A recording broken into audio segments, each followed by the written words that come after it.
Assalamualaikum warahmatullahi wabarakatuh. Selamat pagi teman-teman. Semoga kita semuanya dalam keadaan sehat jasmani maupun rohani. Baik, hari ini kita akan belajar bersama dan berdiskusi mengenai tentang evaluasi pendidikan dan pelatihan. Kami dari kelompok 5. Kelompok kami beranggotakan 3 orang. Yang pertama ada Agastya Pawestri, kedua saya sendiri I'anatul Fauriyah, dan Selvi Anggarani. Pada pembahasan awal ini, saya akan membahas mengenai klasifikasi, pengukuran, dan evaluasi pendidikan.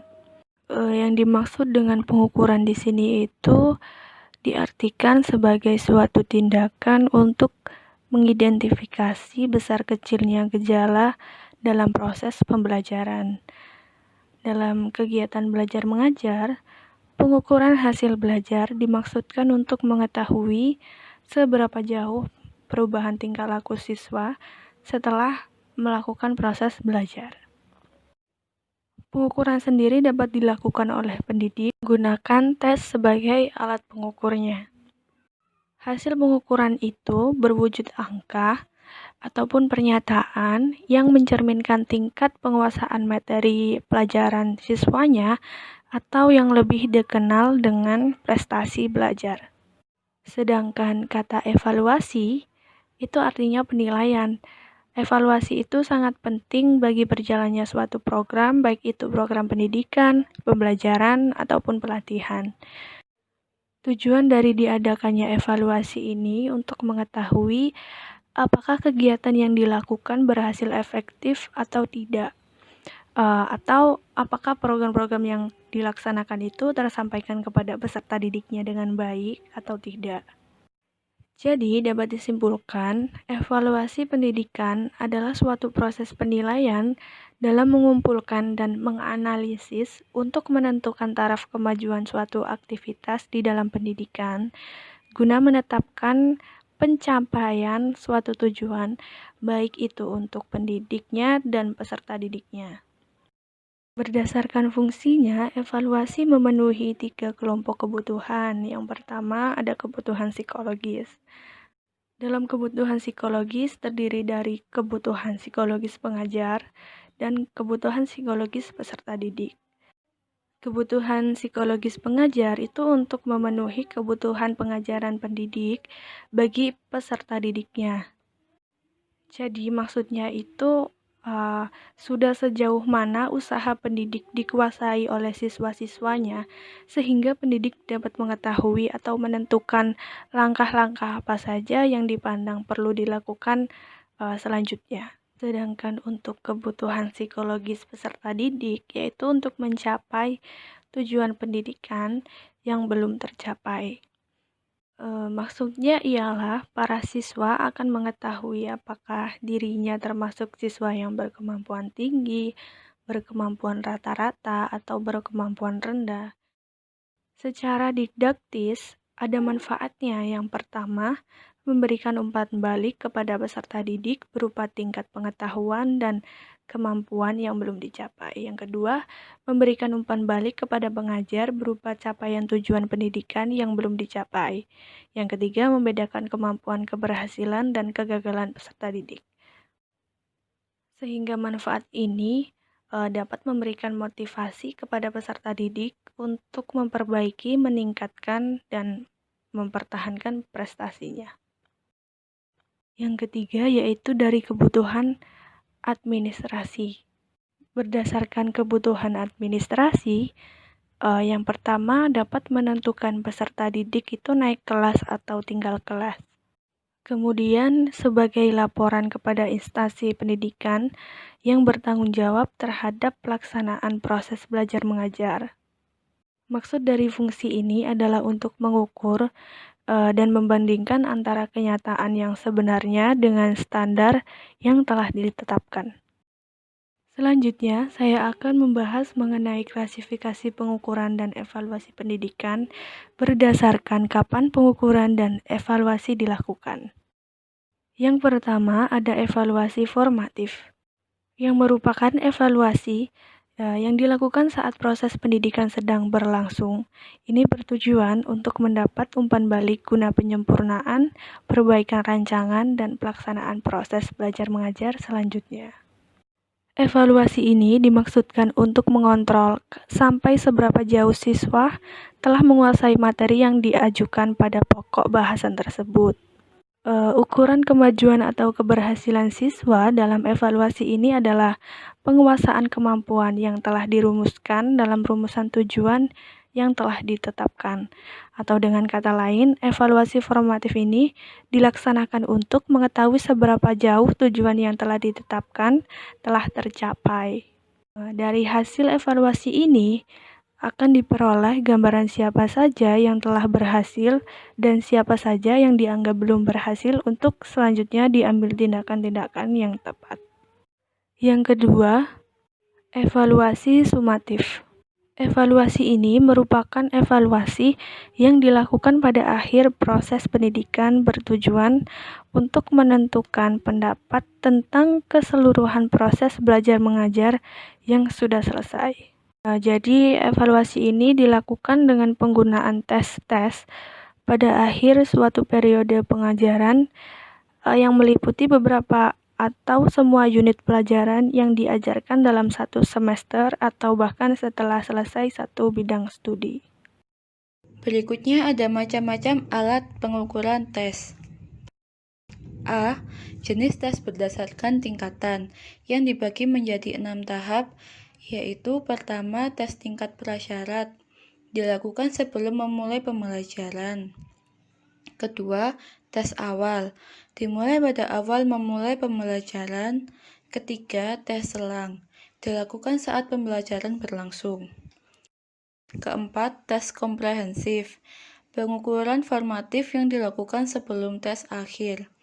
Kelima, tes akhir, dilakukan pada akhir suatu rangkaian pelajaran yang bersifat komprehensif. Yang keenam, tes aman, yang dilakukan ada perbedaan antara kesan pribadi si pelajar dengan hasil ujian akhir. Yang B, jenis tes berdasarkan cara. Yang pertama, tes tertulis, yang kedua, tes lisan, dan yang ketiga, tes praktek. Yang C, jenis tes berdasarkan bentuk pertanyaan. Ada 2 bentuk, yaitu yang pertama, bentuk karangan. Pada tes ini, sasaran diminta menguraikan tentang materi yang diujikan secara terbuka. Yang kedua, bentuk tertutup. Tes ini, jawaban telah tersedia dalam bentuk pilihan.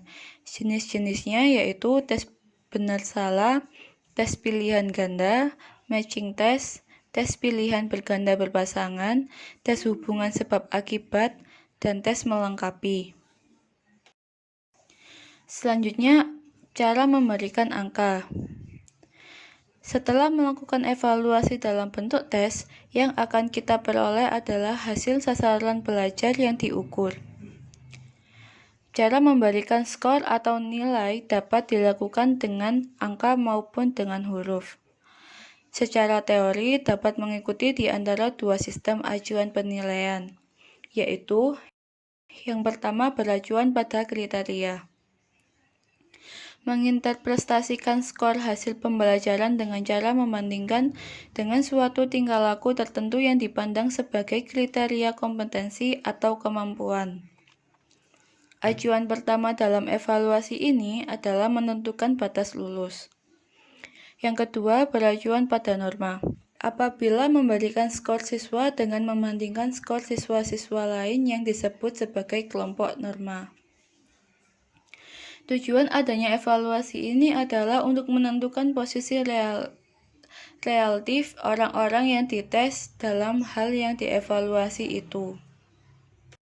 Selanjutnya adalah pembahasan mengenai sistem pemberian angka. Pemberian angka terhadap hasil tes dapat dilakukan dengan 2 cara. Yang pertama dengan menggunakan huruf, yaitu A, B, C, D, dan E, dan yang kedua adalah dengan menggunakan angka dengan rentan angka antara 0 sampai 10, 0 sampai 100, 1 sampai 9, dan 0 sampai 4. Dalam sistem penomoran angka tersebut, yang paling penting adalah menunjukkan tingkat kemampuan yang diperoleh peserta pendidikan atau pelatihan. Dengan begitu dapat melambangkan kemampuan yang sangat baik, cukup, kurang, dan jelek. Dalam menentukan batas kelulusan, ada masing-masing kriteria kecapaian minimal tersendiri untuk setiap lembaganya, dan pengukuran kemampuan yang bersifat menyeluruh dari seorang siswa atau mahasiswa dinyatakan dengan indeks prestasi atau nilai mutu rata-rata. Dan cara untuk mencari nilai mutu rata-rata itu menggunakan rumus indeks prestasi yang sudah saya tuliskan di dalam slideshow dan teman-teman bisa lihat sendiri. Selanjutnya adalah pembahasan mengenai syarat-syarat alat pengukur yang baik. Syarat alat pengukur yang baik yang pertama adalah validitas. Validitas tes merupakan sifat terpenting dari tes dalam kaitannya dengan mutu atau kualitas, sebab tes yang baik memiliki validitas yang tinggi atau baik. Validitas tes adalah kesesuaian hasil dengan kriteria-kriteria yang telah dirumuskan serta sejauh mana sebuah tes dapat mengukurnya. Sebuah alat ukur dapat dikatakan mempunyai validitas yang baik apabila tes tersebut tepat mengukur kemampuan peserta didik dalam proses pendidikan maupun pelatihan dengan benar sesuai dengan kenyataan yang ada atau sesungguhnya. Lalu yang kedua ada reliabilitas, di mana suatu alat ukur dikatakan reliable atau dapat dipercaya apabila hasil pengukuran dengan alat tersebut adalah sama atau hampir sama jika pengukuran itu dilakukan oleh orang yang sama dan dalam kurun waktu yang berlainan. Dengan kata lain, reliabilitas tes merujuk pada ketetapan nilai yang diperoleh sekelompok peserta didik pada kesempatan yang berbeda dengan tes yang sama.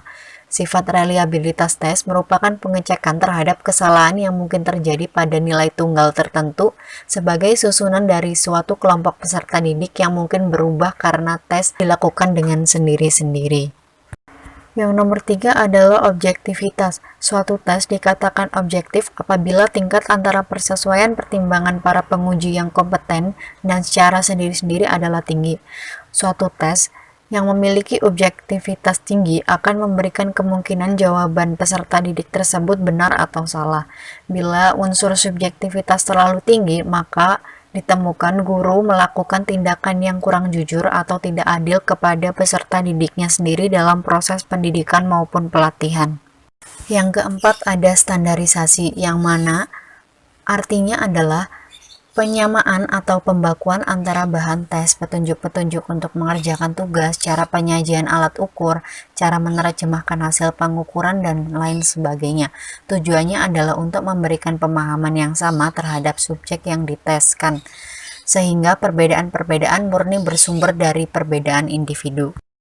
Di nomor 5 ada relevansi. Relevansi merupakan sejauh mana dipatuhinya ketentuan-ketentuan atau kriteria-kriteria yang khusus yang telah ditetapkan untuk memilih berbagai pertanyaan, di mana tujuannya agar sesuai dengan maksud alat pengukur, misalnya aspek kognitif, afektif, atau psikomotor yang akan diukur. Lalu yang keenam ada diskriminatif. Dimaksudkan adalah alat ukur yang baik mempunyai daya pembeda yang tinggi.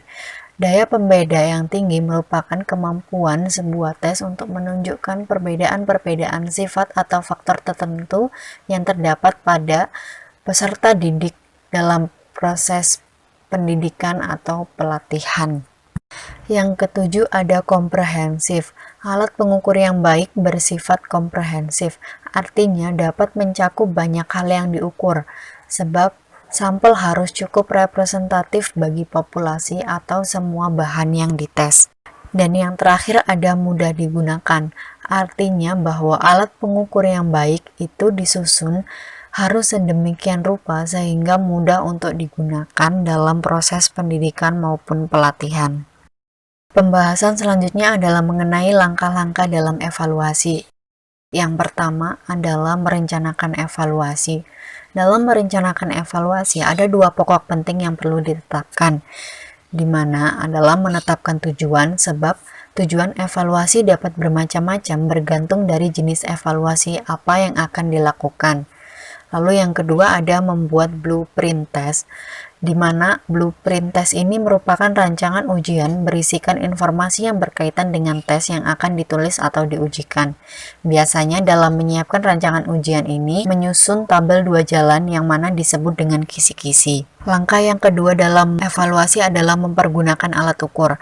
Dalam mempergunakan alat ukur yang berarti melakukan pengukuran harus memperhatikan kondisi subjek, kondisi tempat, dan waktu pengukuran agar tidak memperoleh hasil yang bersifat bias.